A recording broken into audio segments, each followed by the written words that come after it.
오늘 본문의 말씀을 가지고 열방의 왕으로 오신 그리스도라는 제목으로 하나님 말씀 전하도록 하겠습니다.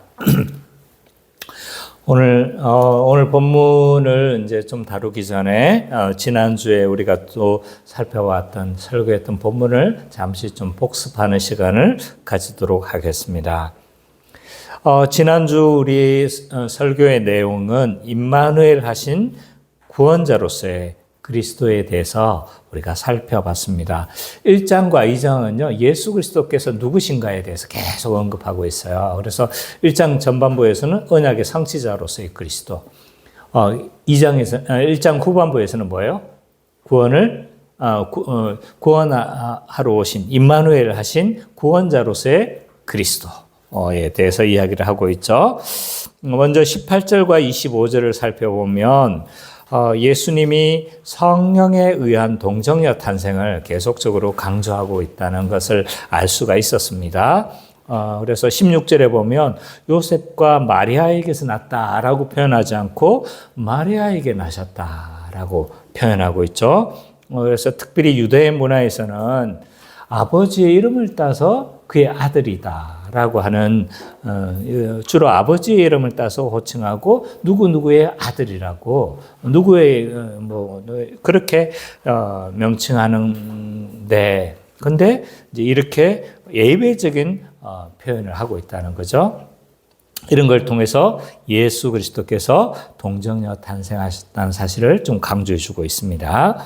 그리고 이 마리아와 요셉이 정환하는 그 기간에 마리아가 또 임신했다는 사실을 알게 되죠. 그래서 이제 요셉은 율법에 충실하기를 원했어요. 그래서 가만히 이혼하려고 했는데 이런 상황에서 누가 개입합니까? 하나님의 천사가 개입을 하죠. 그래서 그 개입하면서 한 말이 뭐예요? 성령에 의해서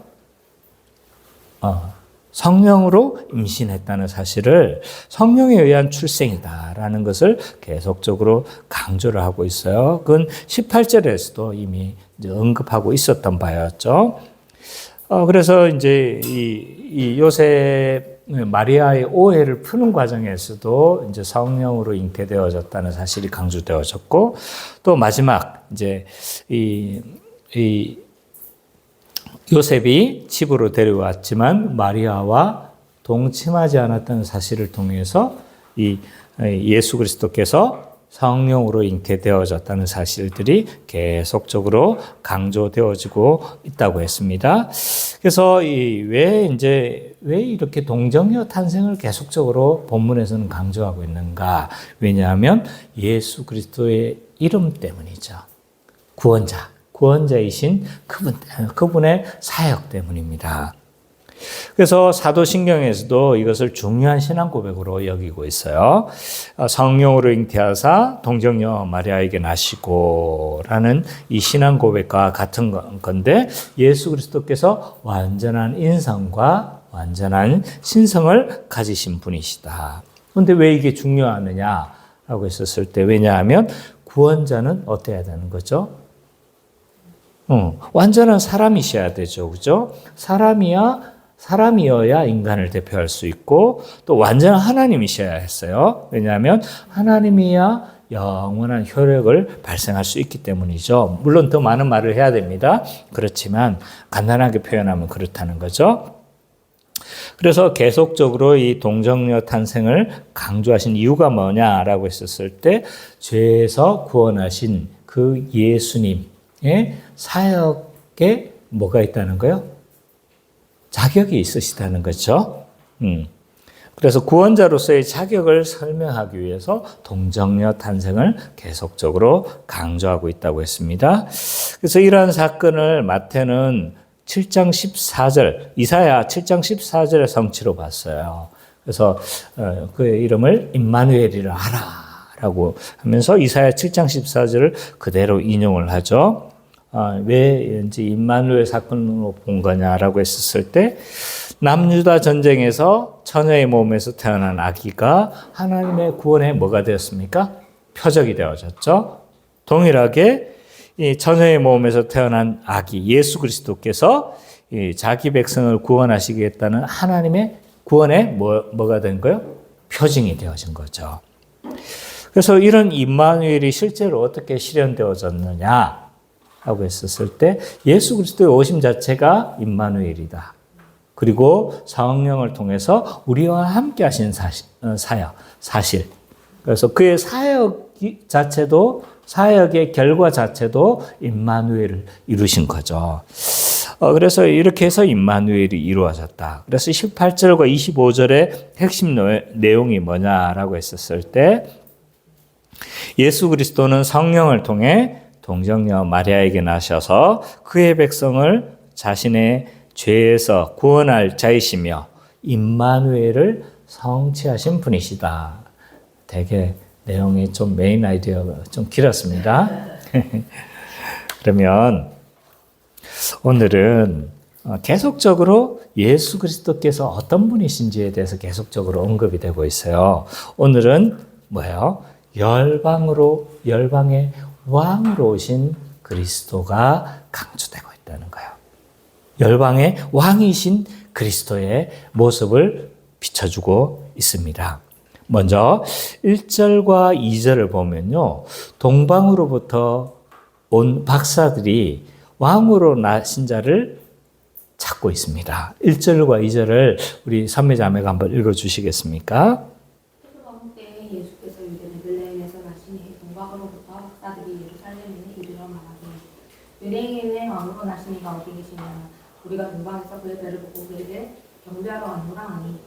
예, 1절에 보니까 예수님의 탄생을 알리고 있습니다. 근데 그 예수님이 어디에서 나셨다고 하고 있어요? 유대 베들레헴에서 나셨다라고 이야기를 해요. 근데 굳이 유대의 베들레헴에 나셨다라고 언급하신 이유가 뭘까라고 했었을 때 그 당시 베들레헴이 두 개가 있었어요.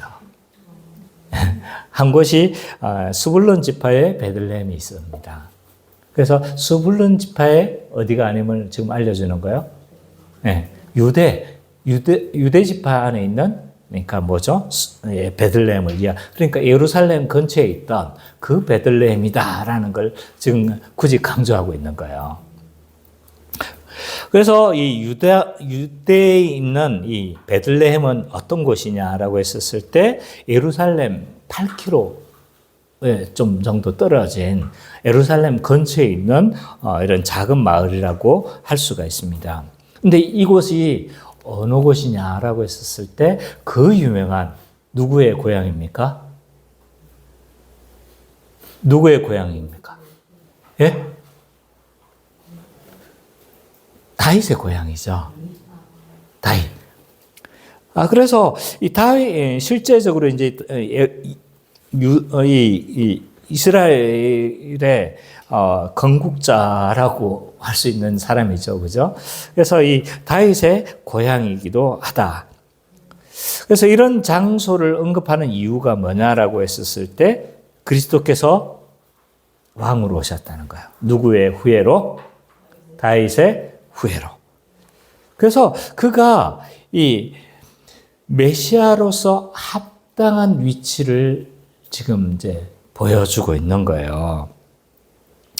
거기에다 다윗 언약에서 누구의 후손으로 와서 영원한 나라를 건설할 거라는 거예요? 다윗의 후손이. 그래서 영원한 나라를 세울 것이다.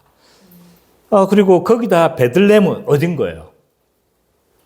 오늘 예언서에서도 미가서에서 나왔죠, 그죠? 메시아가 탄생할 곳으로 예언된 장소인 거예요. 그러니까 이 다양한 장치를 통해서 뭐라는 거예요? 예수님은 다윗의 후손으로서 왕으로 오신 분이시라는 거죠. 이게 계속적으로 강조가 되고 있습니다. 미가서 5장 2절을 한번 찾아볼까요? 오늘 본문에서 있는 거지만 이게 어디에 있는 건지를 확인하기 위한 겁니다. 미가서 5장 2절.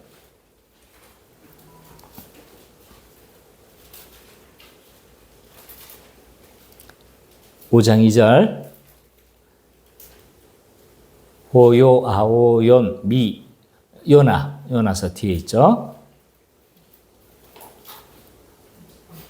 다 찾았습니까? 예, 5장 2절 한번 같이 한번 읽어봅시다. 시작.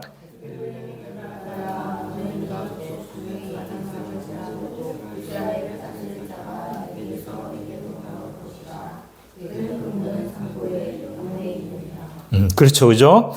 그래서 이스라엘을 다스릴 메시아가 나타날 것이다라고 할 뿐만 아니라 그의 정체가 뭐예요?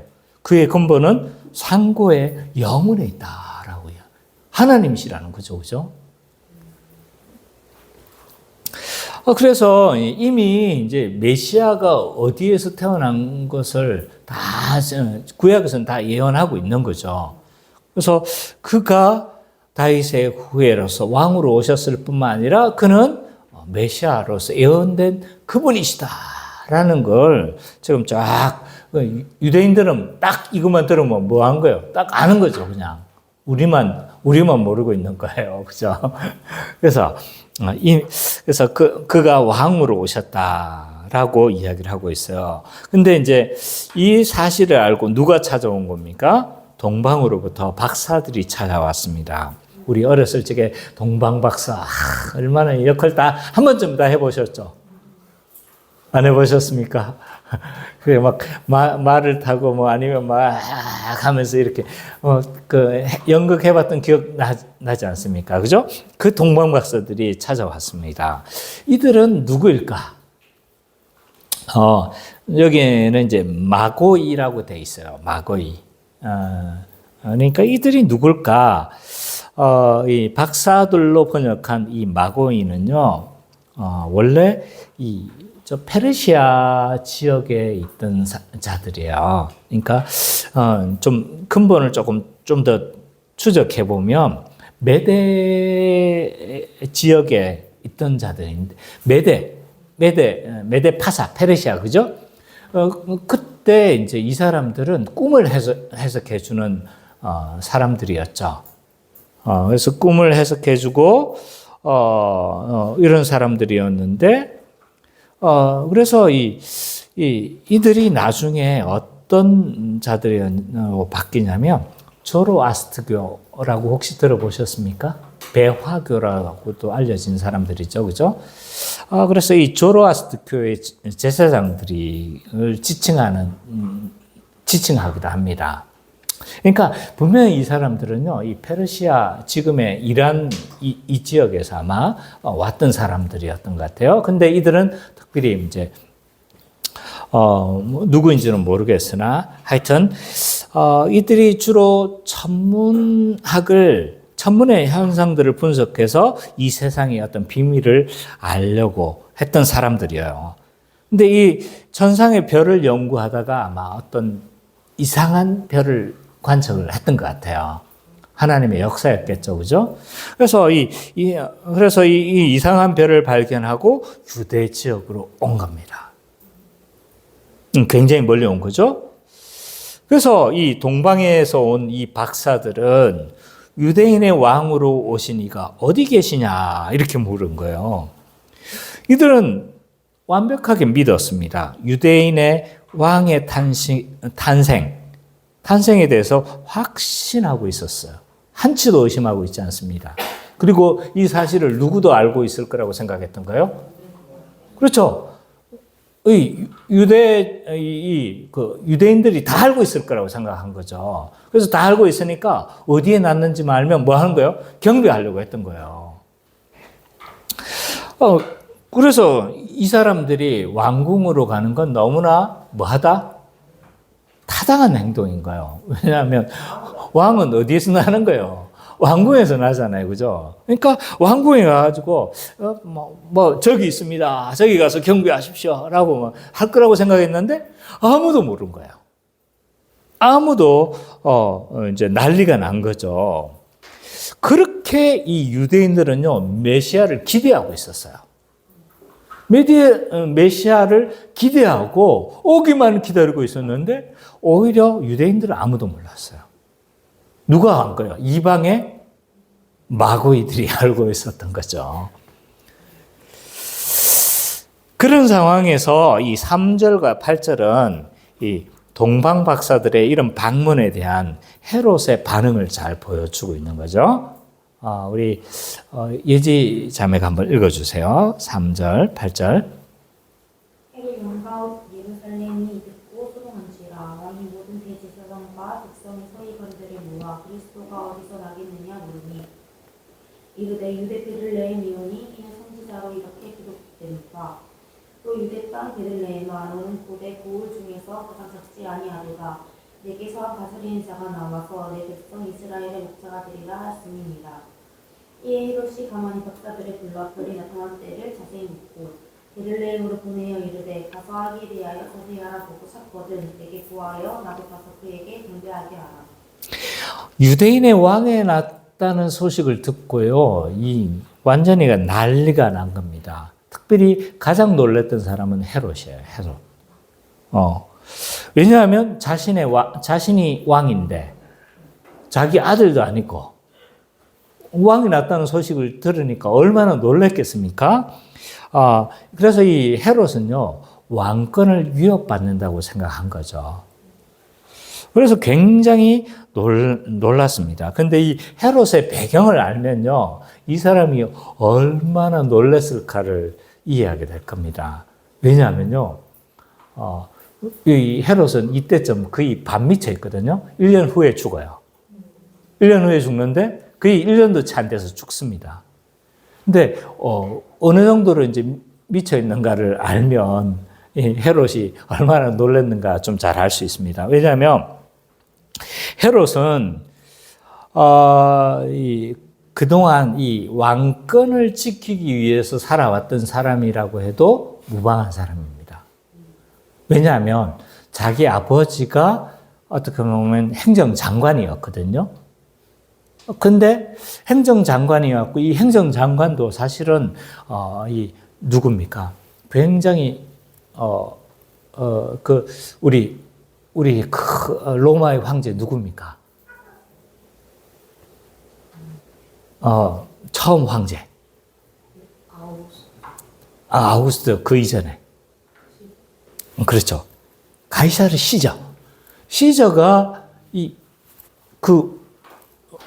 악티움 해전에서 완전히 이기고, 어떻게 했냐면, 이제 완전히 이제 안토니우스를 완전히 이제 다 장악하려고 이집트에 들어간 거예요.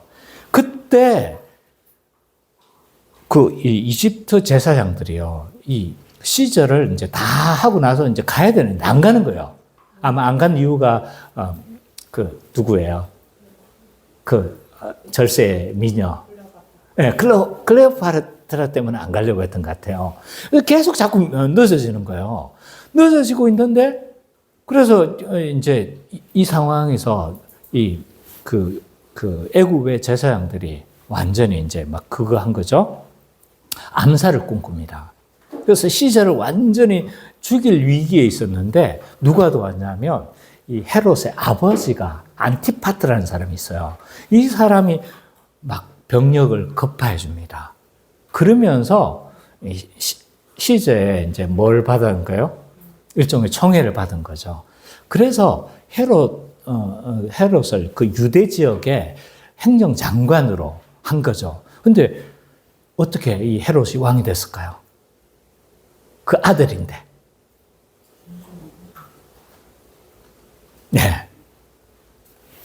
로마에 찾아간 거예요.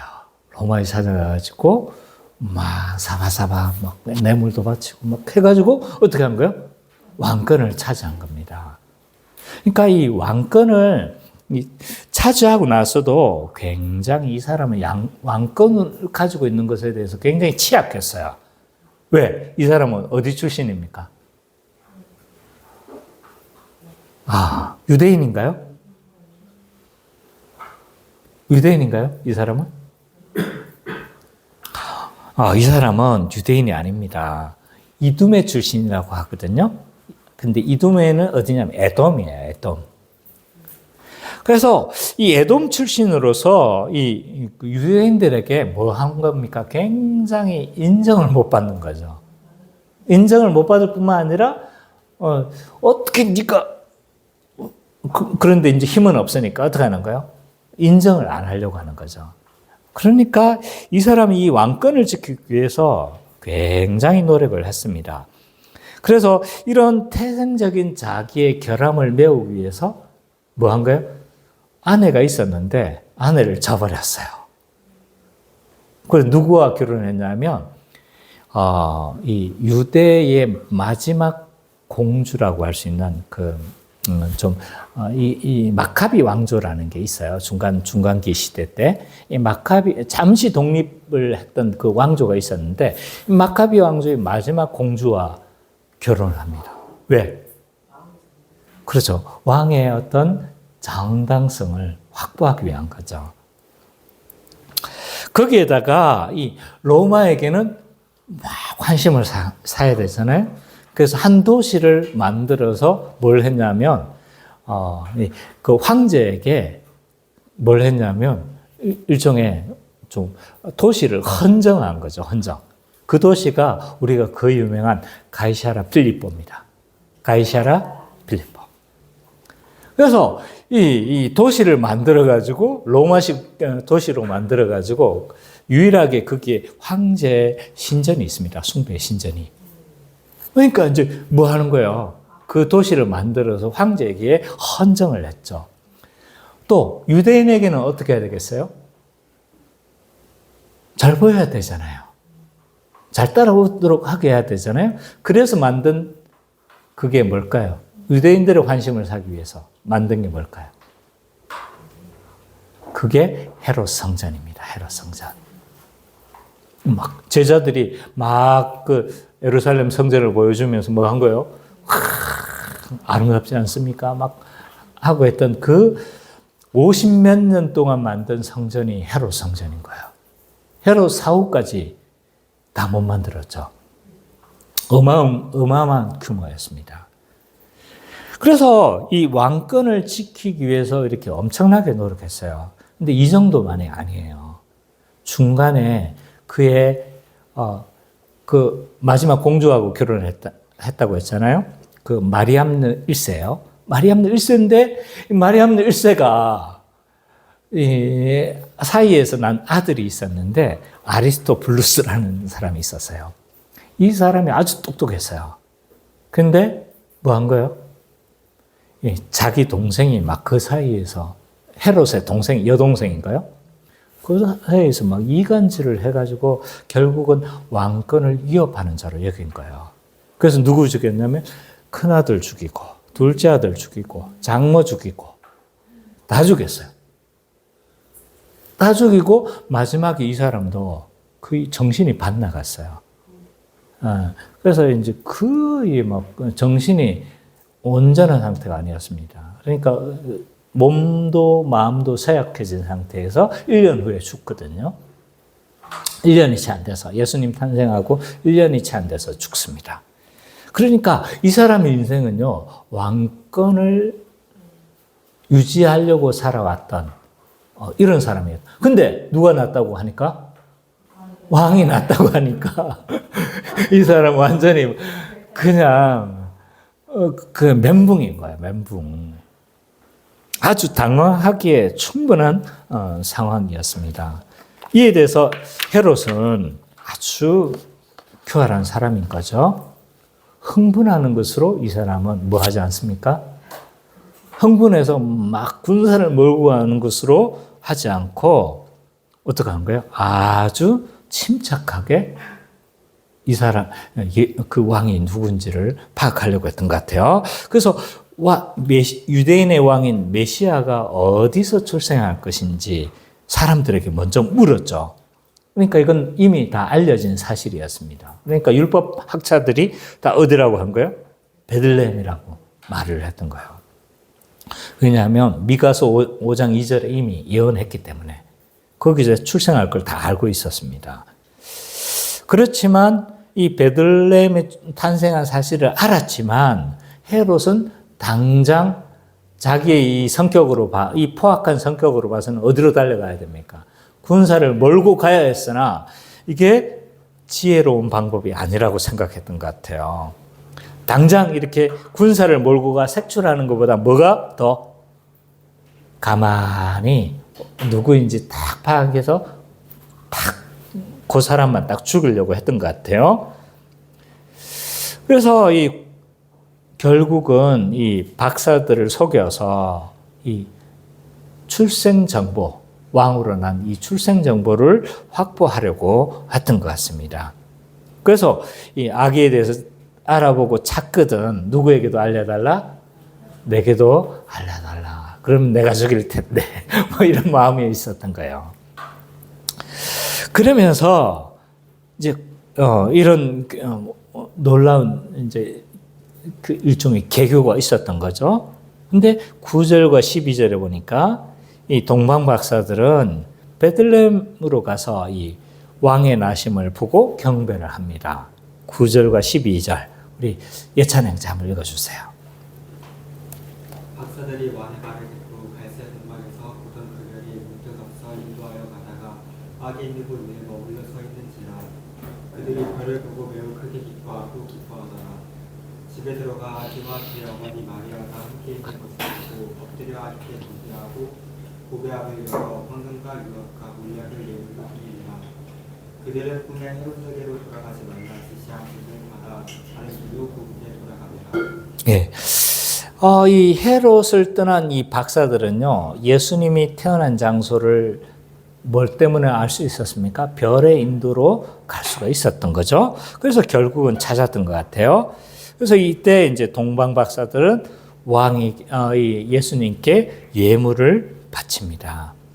그래서 이 동방 박사들이 바친 이 예물은요, 굉장히 중요한 의미를 담고 있습니다.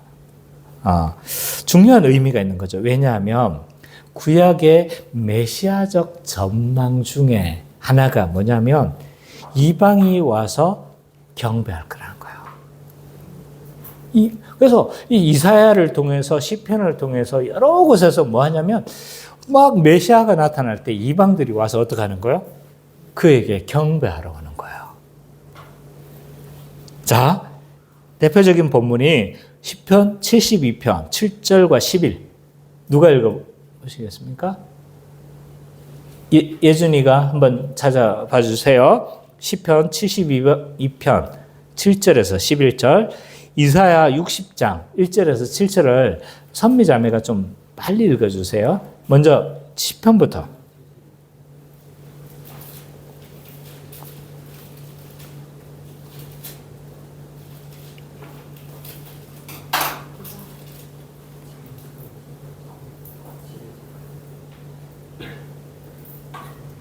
그날의 의인이 흥하여 세상의 풍성한 날이 닿을 때까지 이르리라.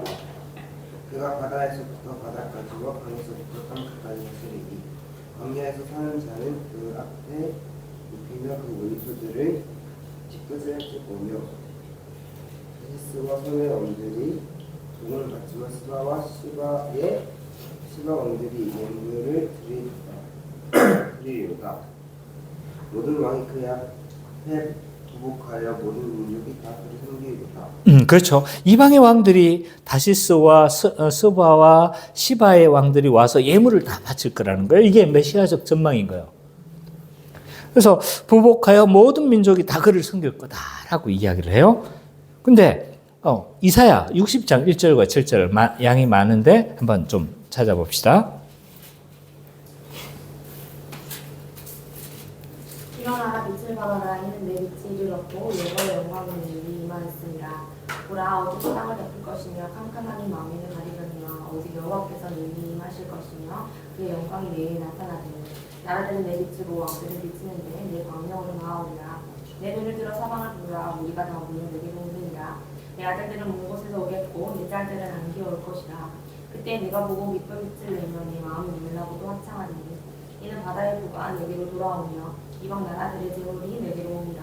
허다한 낙타 미디안과 에바의 어린 낙타가 내 가운데 가득할 것이며 스바 사람들은 다금과 여왕을 가지고 와서 여호와의 찬송을 전파할 것이며 내 딸의 양고리는 다 내게로 모일 것이요 누가 채수량은 내게로 공급되고 내 제단에 올라 기꺼이 받음이 되리니 내가 내 영광의 집을 영화롭게 하리라. 예. 그래서 이것 외에도 몇 군데 더 있어요. 그래서 이제 그 메시아적 전망은 이방이 와서 다 와서 경배할 거라는 거예요. 이걸 이제 전망하고 있는 거죠. 그래서 동방 박사들이 이 예물을 바치는 건 어떤 의미가 있냐면 구약의 메시아적 전망을 뭐 하는 거요? 성취하는 거라고 할 수가 있습니다. 이런 메시아적 이런 전망은요, 재림을 통해서도 완성되었어요. 예수님이 오시잖아요. 근데 예수님이 오시고 나서 그때 이방이 다 그리스도에게로 갈 것으로 묘사를 하고 있어요. 계시록 21장 24절부터 27절.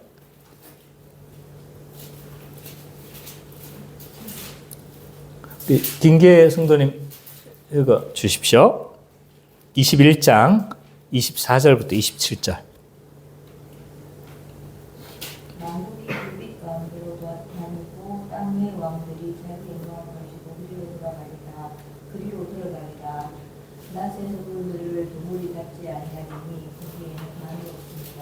하나님이 왕국의 영광과 정직을 가지고 그리로 들어가겠고 무엇이든지 속된 것이나 가련한 일 또는 거짓말하는 자는 결코 그리로 들어가지 못하되 오직 어린 양의 생명책에 그릇된 자들만 들어가리라. 여기에서도 이 새하늘과 새 땅을 묘사하고 있는데 뭐 하는 거예요?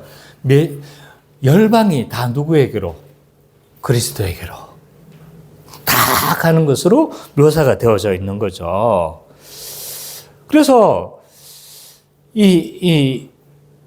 그래서 이 동방박사들이 예물을 바치는 건 여러 의미가 있어요. 그분이 왕이시다. 왜? 바친 예물이 뭐한 거예요? 왕에게 드려지는 예물인 거예요. 근데 이건 또 뭐의 성취이기도 한 거예요? 구약의 이런 메시아적 전망을 뭐 하는 거예요? 성취하는 것이다라고 할 수가 있습니다. 그래서 이 2장 전반부에서 이제 뭘 보여주고 있냐면 부적격한 왕이 누구였어요? 헤롯 왕이었죠.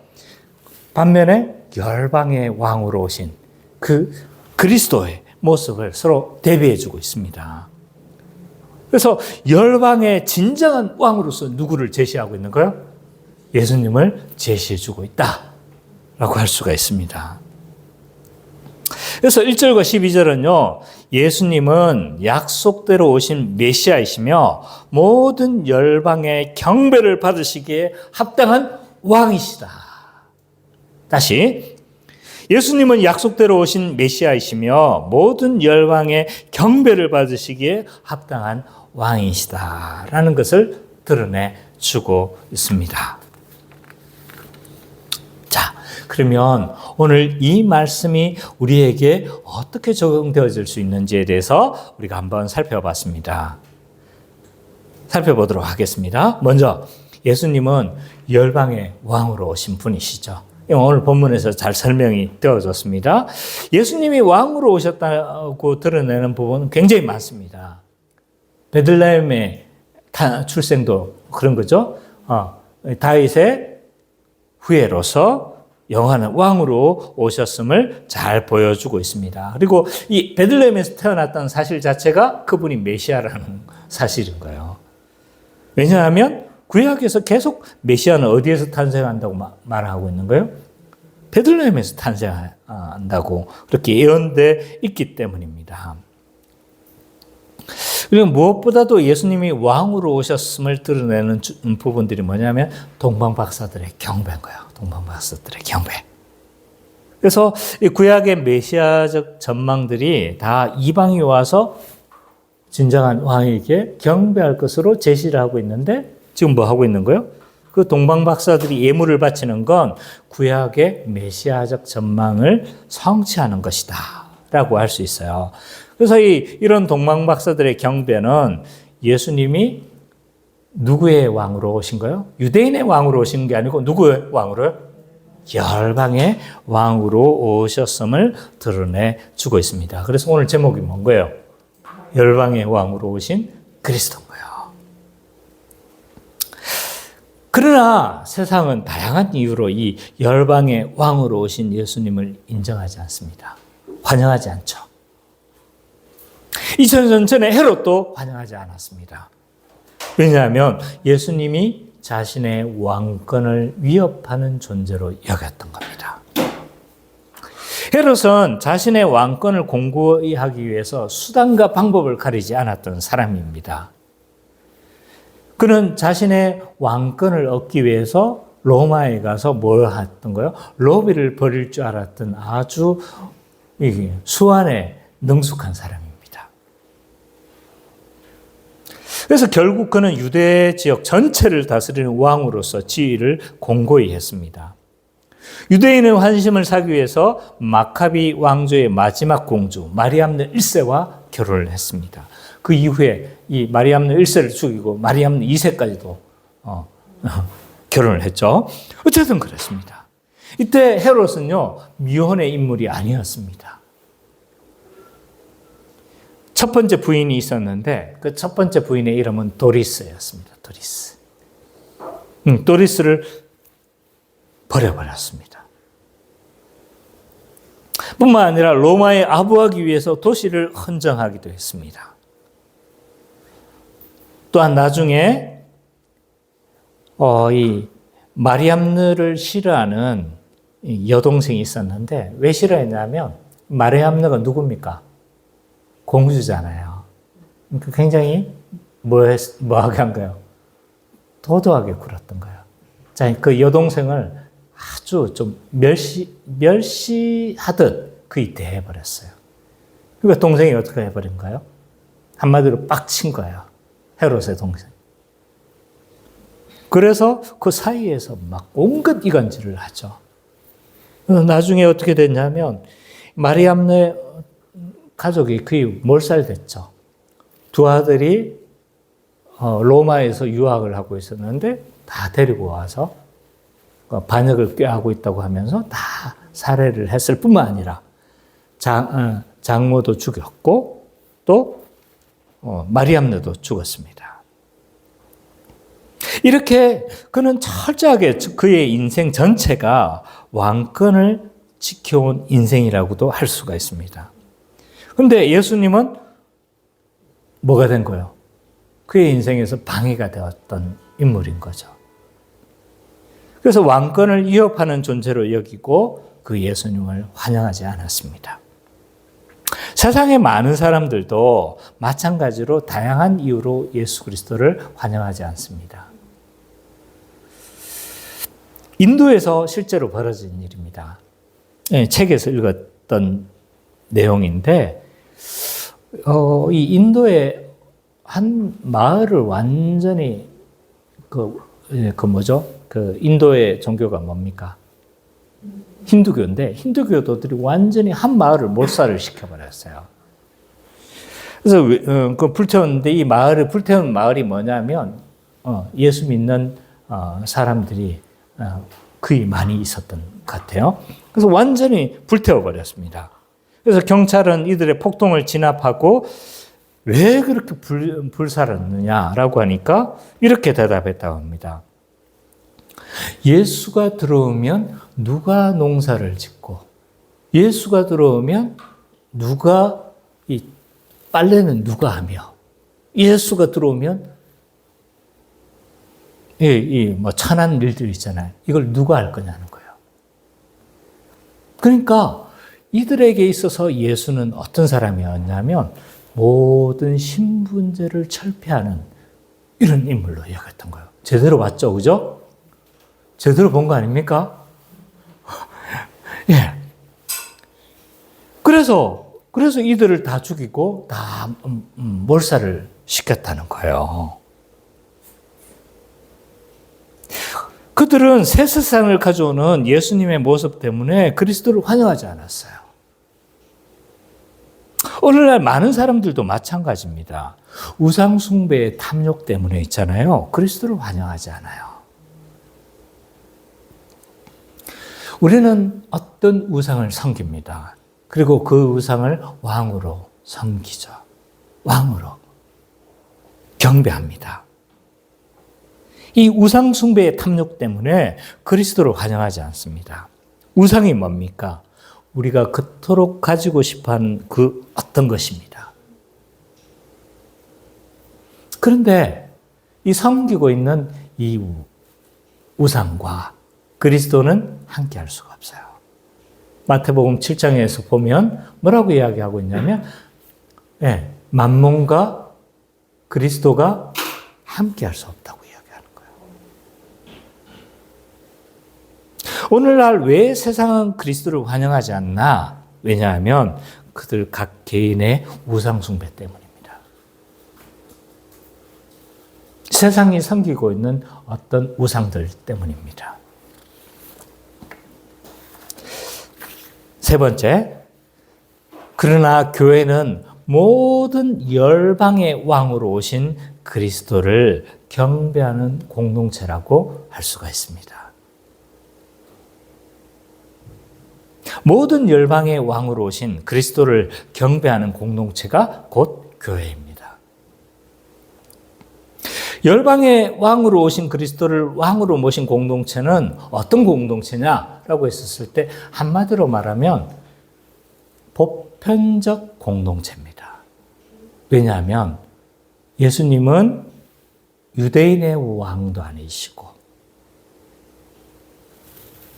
이방인만의 왕도 아니시고 누구의 왕이신가요?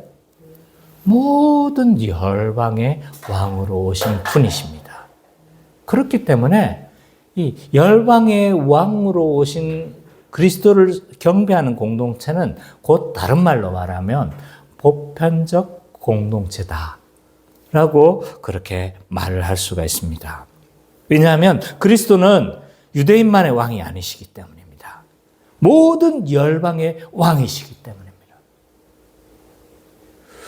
이런 보편성은요, 어떻게 교회 안에서 나타나야 될까요?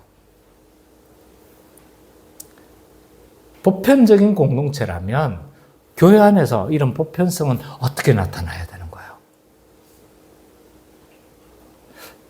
뭐 여러 가지가 있겠죠, 그죠? 제가 이제 성경 공부하고 한 이런 것들이 있으니까 몇 가지, 저는 세 가지를 한번 생각해 봤습니다. 하나는요, 이런 보편성은 모든 사람을 차별 없는 선교로 전도로 드러나게 됩니다.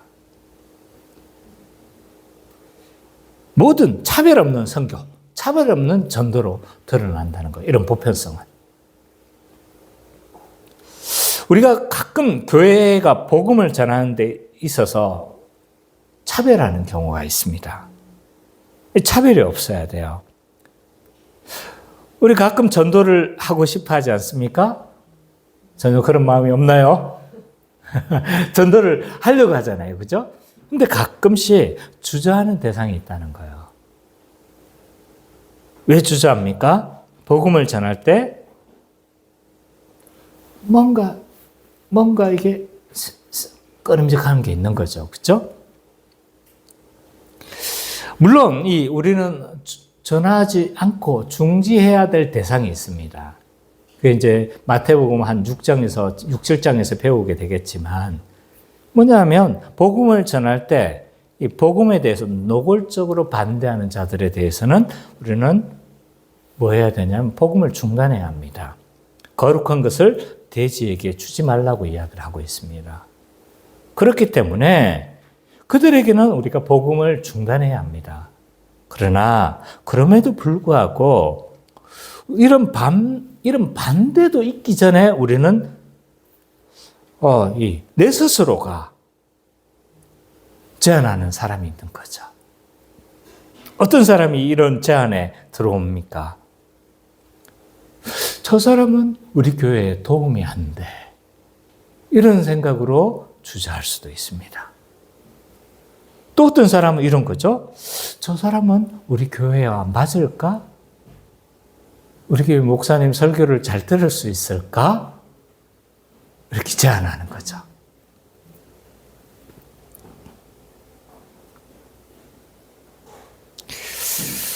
저 사람은 우리 교회와 잘 어울릴 수 있을까? 이런 온갖 생각으로 먼저 우리는 제안을 합니다. 만약 그리스도께서 모든 사람을 위해서 죽으신 것이고 그리스도께서 모든 열방의 왕으로 오신 것이 맞다면 우리는 누구에게 전해야 합니까? 모두에게 전해야 합니다. 만일 그리스도께서 유대인이나 종교적인 어떤 엘리트만을 위해서 오신 것이 아니라면 이 복음은 누구에게 전해져야 됩니까? 모두에게 보편적으로 전해져야 합니다. 그래서 이런 보편성은요, 모든 사람에게 복음을 전하는 것으로 모두를 향한 선교를 함으로 드러나게 되어져 있습니다. 두 번째, 이런 보편성은요, 모든 차이를 초월하는 공동체로 드러나게 되어집니다. 이건 자주 제가 이야기를 했죠. 그죠? 교회 안에는 절대로 차별이 없어야 합니다. 부유하다는 이유로 또는 많이 배웠다는 이유로 또는 여러 가지 이유로 인류 성도, 이류 성도로 분류되어서는 안 된다는 거예요. 교회가 복음이 약해질 때마다 나타나는 현상이 뭔지 아세요? 교회가 복음이 충분히 선포되지 않고 복음이 약화될 때 나타나는 현상이 있어요. 그게 뭐냐면 유사성의 공동체로 바뀌어집니다. 유사성의 공동체. 비슷비슷한 사람들끼리 뭐 한다는 거예요? 뭉친다는 거예요. 같은 취미, 같은 수준의 교육, 같은 사회적인 위치, 같은 경제 수준. 한 아파트 안에서도 뭐 끼리끼리 나뉘는데 어떻게 되겠어요? 복음이 약해지면요, 교회 안에서 어떤 일이 벌어지냐면 유사성의 공동체가 되어지는 거예요.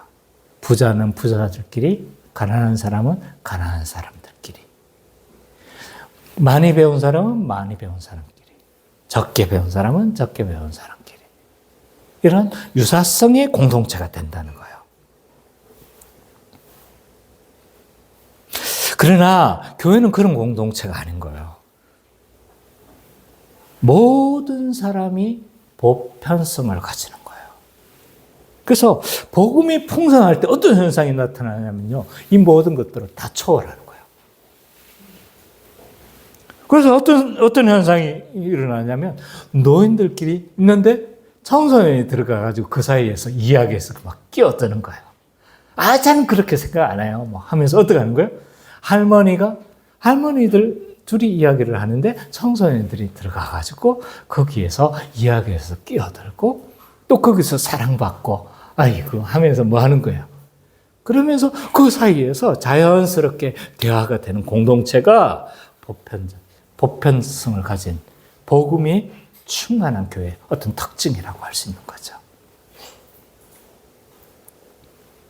신혼부부의 사이에 있는데 미혼의 여성이 있으면 어떻게 합니까? 끼어들기가 힘들어요. 그렇지 않습니까? 김기혜 성도님? 저도 내 친구들이 결혼하니까요, 내가 결혼하기 전에 이야기 주제가 다른 거예요. 육아 이야기를 하고 있는데 나는 그런 육아에 대한 육아가 뭔지를 모르는 거예요. 끼어들 수가 없어요. 근데 복음이 풍성하고 충만해지면 어떤 현상이 있냐? 미혼의 여성이 이 신혼부부 사이에서도 같이 함께 할 수 있는 초월적 공동체가 되는 거예요. 그렇기 때문에 교회는요, 누구를 위한 특정 집단만을 위한 공간이 되어서는 안 됩니다. 모든 사람, 모든 남녀노소, 빈부, 사회적 위치, 이 모든 것에서 차별되지 않는 이런 공동체가 되어져야 되는 거죠. 마지막 세 번째로 이런 보편성은요, 교파를 초월한 교회들의 연합으로 드러납니다. 교회는요, 같은 신앙 고백 아니라면, 사도신경을 다 전적으로 믿는 교회들이라면 우리는 지역과 교파를 초월하여 협력해야 합니다. 교회는 특정 교파만이 참되거나 특정한 교파만이 더 우월하지 않습니다.